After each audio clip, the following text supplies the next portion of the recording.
Hi guys, and welcome to my first video of my 3-part Breaking Dawn book analysis. So I've been locked in my room for the last 12 hours reading Breaking Dawn. I actually finished it earlier in the day, but it took me a few hours to actually calm down because I've been in kind of shock because it was so amazing. And I've seen a lot of people giving it criticism, and I can see where they're coming from, but I think that pretty much everything was resolved. I kind of don't know how to explain it, but Stephanie Meyer specifically ended it in a way that would leave every one of her characters, except Irina, better off. I can see how Team Jacob's kind of a little dazed. You totally have a right to be. So, just keep an open mind when you're listening to what I'm saying, because, in my opinion, I completely loved the book. And if you didn't like the book, you can go away. I don't want any hater comments that are like, this book sucked, I hate Twilight now, it ruined my life, oh my gosh, I burned it like a vampire. No. You need to calm down. You need to realize Stephanie Meyer ended the book the way she wanted to. She has that right. Alright? Calm down. Calm down, please. Please, please. Please, please. Don't share your anger with other people. If you didn't like it, bottle it up inside and go do something with it. Throw the bottle in the ocean or something. Alright? So, here we go. Alright, so I'm going to start out with book 1. This is what this video is going to be about.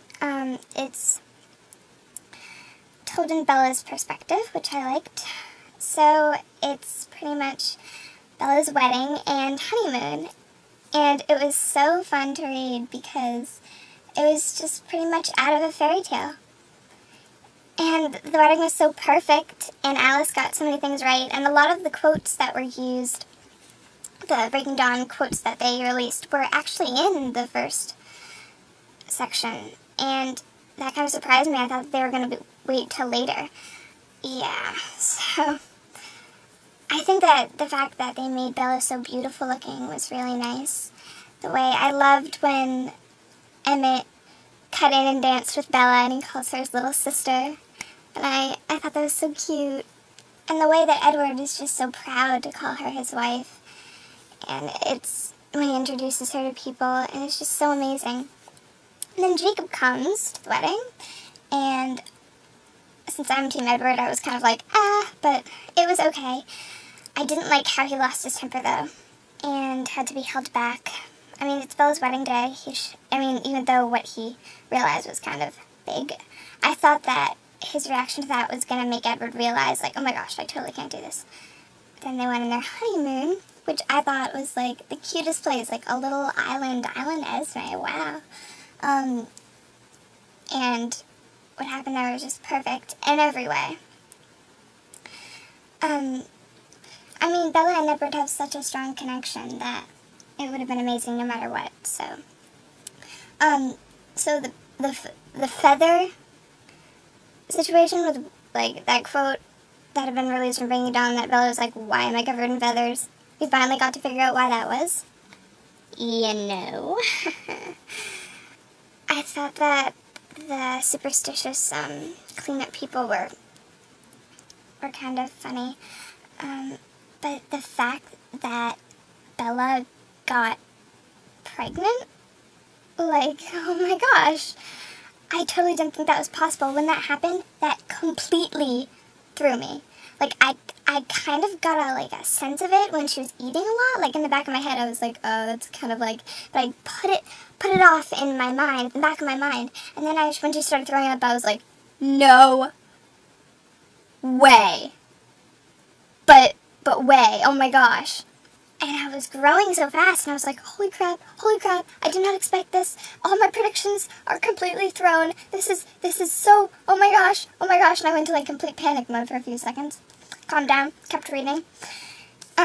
When, the Watchmen people, or the woman who was suspectful of what Edward was when she came in and, and put her hand on Bella's stomach and said, "Morte," I completely freaked out, because in my mind I saw that as Stephanie Meyer's telling me that she was going to kill Bella in this book.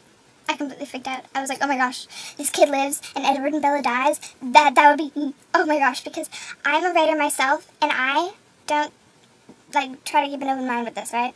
I love to kill off my characters. It is so much more symbolic and meaningful when the characters are killed off. Although I like to end my own characters' lives for a bigger picture, kind of. I hate reading about it, and I spazzed.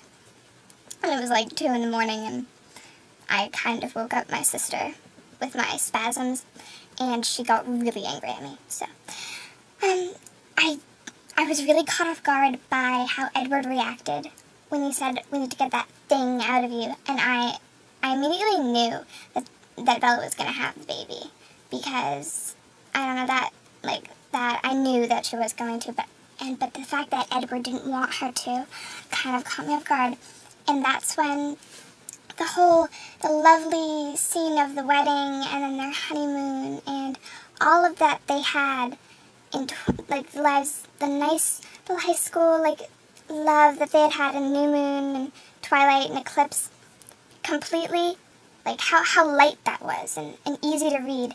After Bella found out she was pregnant, it all got really, really heavy. I had a really, really hard time reading it. And then that gets into the next section, which I'm not going to talk about yet, but that's when everything, for me, I had a hard time reading it, because I've connected with these characters so much that it's kind of weird that I felt Bella's pain when she called up Rosalie and asked for her help. I mean, if Bella's calling Rosalie, it's pretty serious. I'll explain more about how the book got heavy for me in the next video, because I feel like Jacob's section was really hard for me to read because of Bella's pain. The last section of the book pretty much picked it up, but I mean, I went into complete shock after this book because it was so much heavier, in a sense. I don't know if I'm using the right word, but it was so much more to digest than the other books could even be put together. Not on an event level, but on the emotional level of the characters. My parents were a bit freaked out because after I finished reading, I took a walk for an hour just by myself, and I just I sat there like a vampire and just didn't move after that for another hour. I was just thinking. So I don't know if that was a lot of an analysis of the first part, but although it was nice and light and fluffy, it got really serious really fast. So that was my first part. I really can't wait to do the next one, because although I felt like the first part of the book was nice, I felt like after Bella found out that she was pregnant with Edward's child, I completely forgot about how nice the wedding and the honeymoon was, because I was completely caught up in what was going to happen. So, although it was nice, it really wasn't relevant. I mean, but think about it, I thought that vampires only had venom in their system. I'm pretty sure they just have venom. Venom, that's it. Get what I'm implying. But nope. Guess not. So, next part of the book's analysis is coming out tomorrow. Hopefully, the first part of the book that I talked about in this video is my second favorite part. My first favorite part was the last part, and then my least favorite part was the middle of the book. You will see why in my next video. Alright, so, peace. See you all guys soon. Subscribe, or I will get Renesmee to kill you, because she is perfectly capable of doing that. New vids every day.